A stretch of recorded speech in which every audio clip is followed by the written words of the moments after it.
You watch a child shape something from clay. She is sitting on the back step, maybe 4 years old, maybe 5. She has been out there for 20 minutes. You can see her from the kitchen window. She is not talking. She is not performing. She is doing the thing children do when they believe no one is watching. The pure, concentrated work of making. Her hands are muddy to the wrists. The afternoon light is low, the kind of low that comes in late October or early spring. The color that makes everything look like it is being held still for a second. She holds something up, a bird, badly made. One wing too long, the body a little too round. The beak not quite where a beak should be. She looks at it. She looks satisfied. You take it from her when she brings it to you. It is still warm from her hands. You have never once wondered what it would mean if it flew. That image is in a manuscript. Third papyrus fragment, held in a library in Hamburg, Germany, 4th century, possibly 5th. For approximately 70 years, nobody read it. It was catalogued as a private letter, possibly a shopping list. The handwriting was bad enough, uneven lines, letters formed like a student still learning, that the scholars who looked at it set it aside.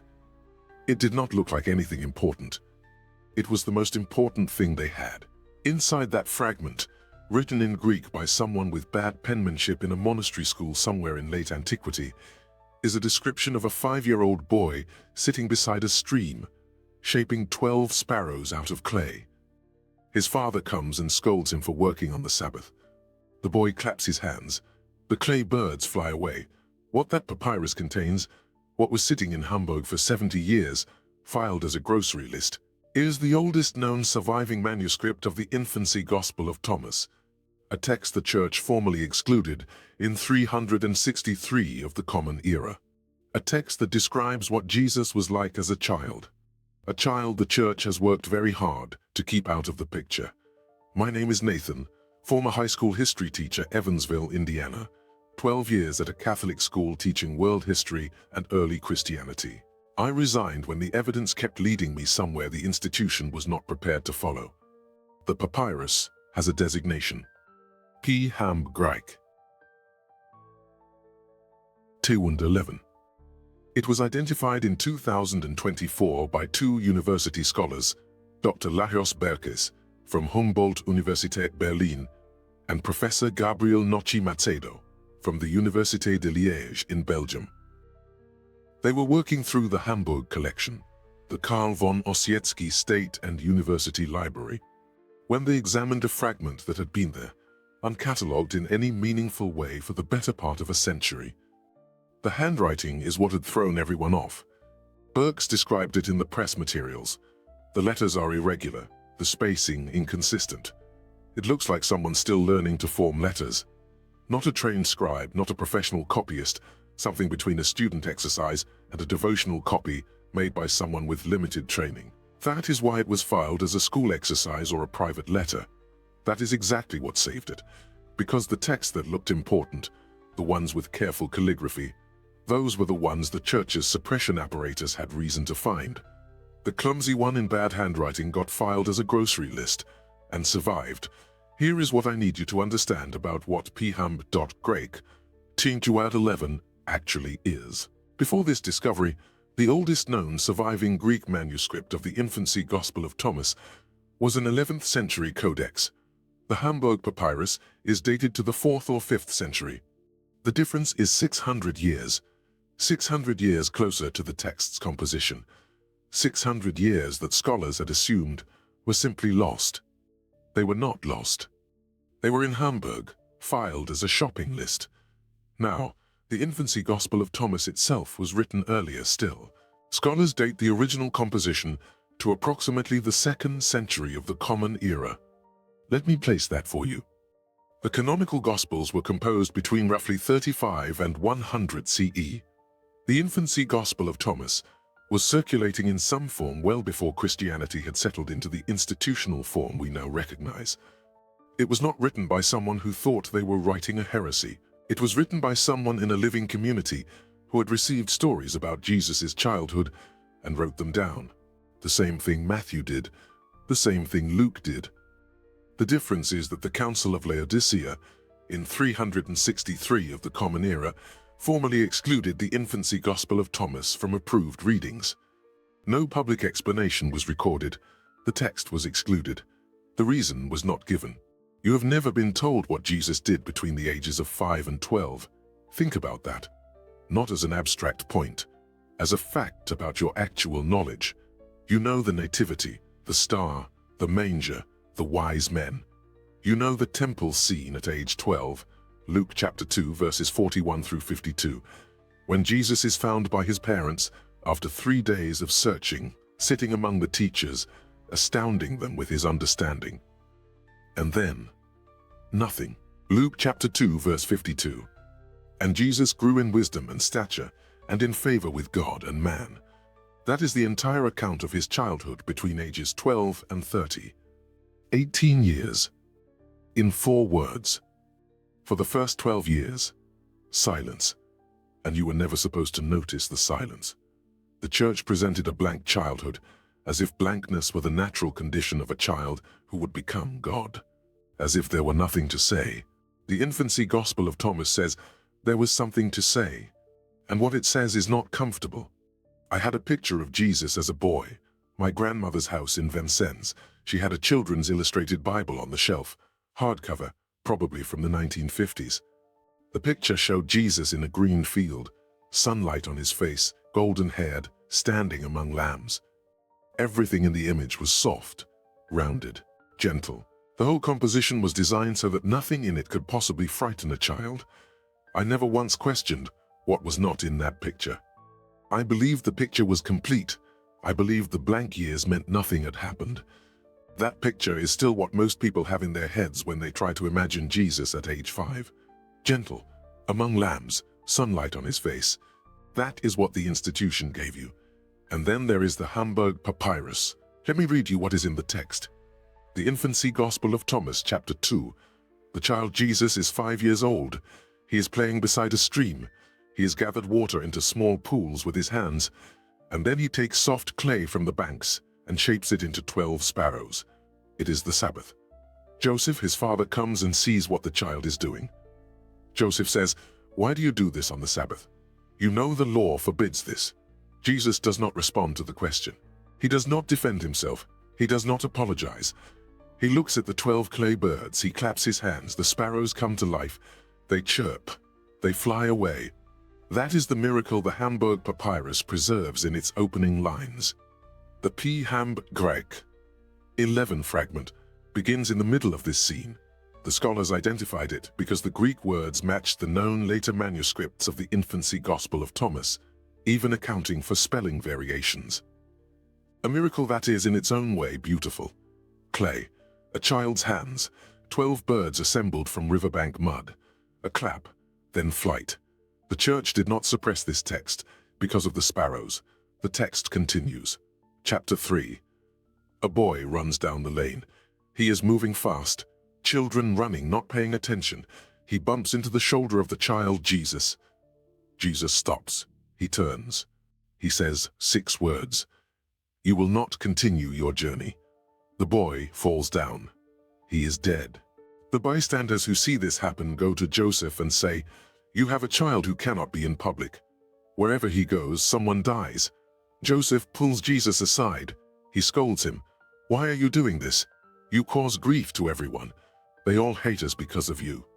Jesus says, "These people who judged me will receive their punishment." And immediately those who accused him were struck blind. Joseph goes home and grabs Jesus by the ear and says to Mary, "Do not let him go outside, because those who anger him die." Read that again. Joseph, the father of Jesus, is telling his wife, "Keep our son inside, because when people make him angry, they die." That is in the text. The manuscript is in Hamburg. 2 university professors identified it in 2024. It is in the academic record. Joseph told Mary to keep Jesus inside, because people were dying. The first time I worked through the full Infancy Gospel of Thomas, using Bart Ehrman and Zlatko Pleše's translation, The Apocryphal Gospels, Oxford University Press, 2011, I had to stop after chapter 5. Not because I doubted the scholarship, because I was reconstructing the image, the 5-year-old. The dead boy in the street, Joseph gripping his son's ear, Mary standing in the doorway. I kept thinking about what Joseph said, because people who know the canonical Gospels know Joseph almost entirely from the Nativity. He receives the dream. He takes Mary to Bethlehem. He presents the child at the temple. And then he essentially disappears from the record. But here, in the Infancy Gospel of Thomas, Joseph is a man at the end of his rope. He is managing something he cannot control. He is telling his wife that their son is too dangerous to be in public. That is not the Joseph of the Nativity picture. That is a man who is frightened. Ehrman describes the Jesus of the Infancy Gospel of Thomas as, quote, a precocious, unpredictable, and at times dangerous child. That description does not appear in any Sunday school curriculum, but it is in the text, and the text is older than anything the church wants you to look at. There is a teacher in the story. His name is Zacchaeus, a teacher in the village who believes he can instruct the child Jesus. He takes him into his school. He writes out the alphabet. He begins with Alpha. He says, "Now say Alpha back to me." Jesus says, "You cannot tell me what Alpha is unless you first tell me what Beta is. And before that you must tell me from what principle the first letter originates." Zacchaeus is baffled. He goes to Joseph. He says, "I made a mistake. I do not understand what this child is saying to me." A second teacher tries later. He raises his hand to strike the child. He falls ill before he can complete the movement. Joseph comes to collect Jesus and brings him home. The text says, the whole village was afraid of the child, not in awe, afraid. There is a difference. You have been given a Jesus without edges since childhood, since the illustrated Bible with the lambs and the golden field. The Jesus you received was calibrated to be safe. Safe to teach children, safe to put on a wall, safe to depict on a card you give someone who is grieving. He could be imitated. He could be loved without discomfort. He could be approached without the kind of fear that stops you in a doorway.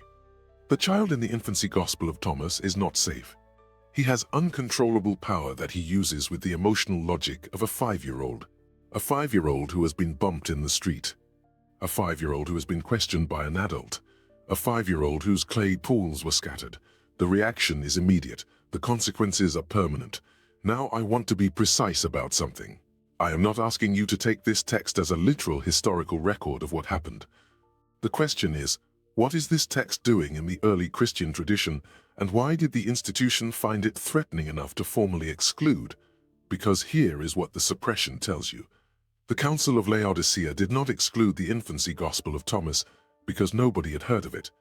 You do not hold a council to exclude a text that has no circulation.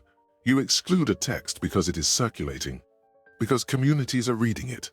They excluded this one in 363 and recorded no reason. Think about what that absence costs you, not as a theological proposition, as a fact about what you were given. You received a Jesus who was safe enough to keep at a distance, a Jesus whose power was always directed away from you, toward healing, toward grace, toward outcomes that could be printed on greeting cards. And somewhere in Hamburg, in a building people walked past every day, there was a papyrus that said, "It was not always like that." That before the Sermon on the Mount, before the baptism in the Jordan, before the wedding at Cana and the loaves and the walking on water, there was a child who made a father frightened, a child whose neighbors asked that he be kept indoors. And you were not supposed to know about that child, not because the knowledge would destroy your faith, but because it would change the kind of faith you were permitted to have. Here is the thing that stayed with me. The handwriting. The person who copied P.Hamb.Graec.1011 had terrible penmanship. The lines are uneven. Letters formed the way a child learns to form letters. And I keep thinking about the irony of that.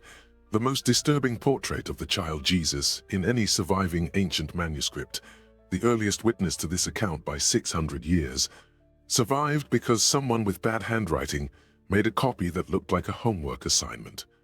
The careful, beautiful manuscripts attracted attention, got tracked, got placed on lists of things to restrict. The sloppy one, filed as a shopping list, sat in Hamburg for 70 years. Tony Burke, a scholar of Christian Apocrypha at York University in Toronto, has argued that texts like the Infancy Gospel of Thomas may preserve oral traditions that predate some canonical material. Not invented in the 2nd century from nothing, transmitted, carried in communities that had stories about the years the canonical Gospels did not record. The implication of his research is this: the stories about the child Jesus were circulating early. They were not invented to be provocative, they were received from somewhere, from communities who had stories. The Council of Laodicea gave no public explanation.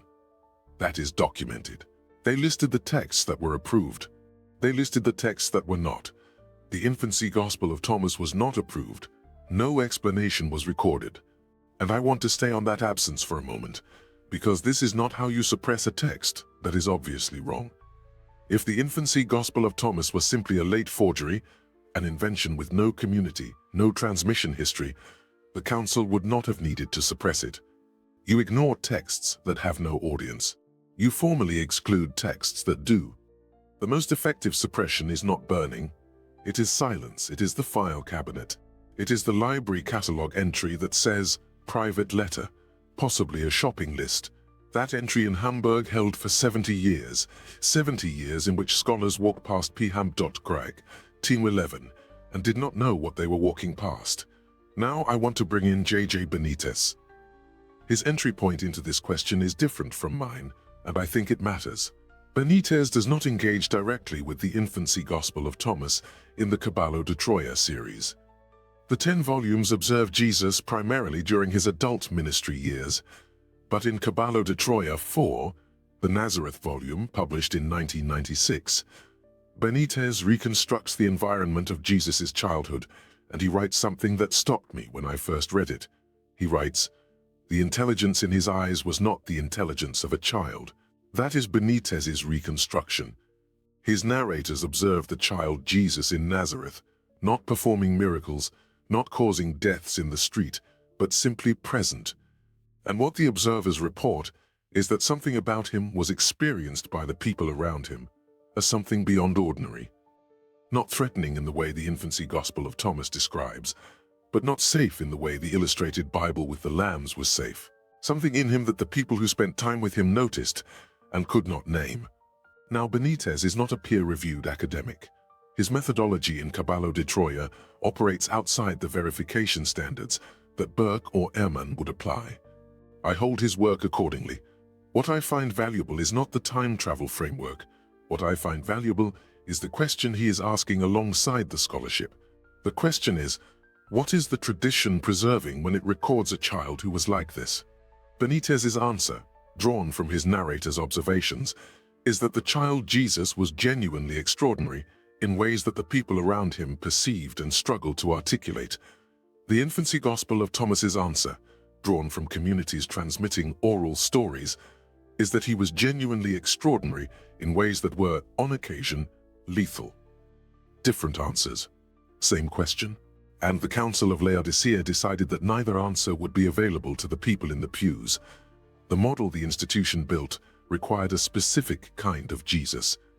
Not unpredictable, not frightening to children, not capable of turning a child who scattered his puddles into something that withers. The model required a Jesus who was meek, forgiving, approachable, a Jesus whose power was channeled entirely through love and healing and grace. A Jesus who would never make a father tell his wife, "Do not let him go outside, because when he is angered, people die." That sentence is the problem. Because if that sentence is true, if even some version of it is true, then Jesus as a child was not meek, was not predictable. He was something that the people who lived alongside him found genuinely frightening, and that Jesus is much harder to build an institution around. The meek Jesus produces guilt, produces the need for mediation, produces the Good Friday grammar. He suffered for you.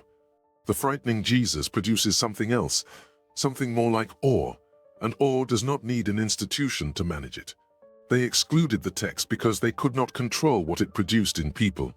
You do not suppress a text because it is false. You suppress it because of what it does in people who read it. The same text has a moment that is not frightening.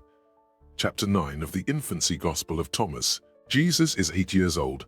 He is in the field with Joseph during the sowing season. They are sowing wheat. Jesus takes a single handful of wheat and sows it himself.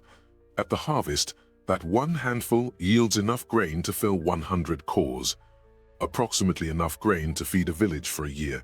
He is 8 years old, he is in a field, he is helping his father farm, and he produces a harvest 100 times larger than he should. Not with drama, not with pronouncements. He just throws the seed. Joseph invites the poor of the village to come and take from the harvest. The text does not say what Jesus' expression was. I have thought about that a lot. The same child who said you will not continue your journey to a boy in the street is in chapter 9 distributing surplus grain to the poor. Same child, same period of his life, same text. That is the Jesus the church chose not to give you. Not the meek Jesus, not the frightening Jesus, the one who was both, the one who was unpredictable, who could destroy and who could sustain, whose power was not yet shaped by the discipline of the ministry, whose emotional logic was still a child's emotional logic, a 5-year-old who claps his hands and clay birds fly, a 7-year-old who says 6 words and means them permanently, an 8-year-old who throws a handful of wheat and feeds a village. That is what was sitting in Hamburg, filed as a grocery list, for 70 years. You are not supposed to find the childhood frightening. You are supposed to find it blank. You are supposed to accept the 4 words in Luke 2 verse 52, and Jesus grew in wisdom and stature, as a complete account of 18 years. And you are supposed to accept that the blankness is appropriate, that nothing of consequence happened before the baptism and the Jordan and the beginning of the ministry. If you have ever noticed the nothing, if you have ever paused on that absence and thought, but what did he do for those years? You were not being faithless. You were noticing what was not there. And what was not there was filed as a grocery list in Hamburg. In 2024, 2 university professors looked at the handwriting that had thrown everyone off for 70 years and saw what it was. The oldest surviving manuscript of the Infancy Gospel of Thomas, by 600 years. And what it says about the child Jesus is that he was real enough to be a child, real enough to be angry, real enough to make a father frightened of his own son, real enough to make clay birds fly, real enough to make a village ask Joseph to move away, and then real enough to stand in a field and throw 1 handful of grain and feed the poor. The clay is still warm from the child's hands. She holds the bird up to you. You take it. 1 wing too long. The beak not quite right. You have never wondered what it would mean if it flew. But someone wrote it down, in the 4th century, in bad handwriting, on papyrus. The sparrows lifted off. The father came to the edge of the stream and saw 12 marks in the clay and the empty sky above the water. And the text that says what happened next was sitting in a library in Hamburg, filed as a shopping list, waiting for someone to look carefully enough at the handwriting to see what it was. They looked in 2024. The oldest account of the childhood of Jesus that any living person has read. The child who could make clay birds fly, and who could say 6 words to a boy in a street and mean them permanently. The church gave you neither. They gave you the lambs and the golden field. They gave you 4 words for 18 years, and in 363, with no public explanation recorded, they decided the text that said otherwise would not be read. The papyrus was still there. In bad handwriting in Hamburg, it has always been there. This is Nathan. Forbidden Gospels, I'll let you sit with that.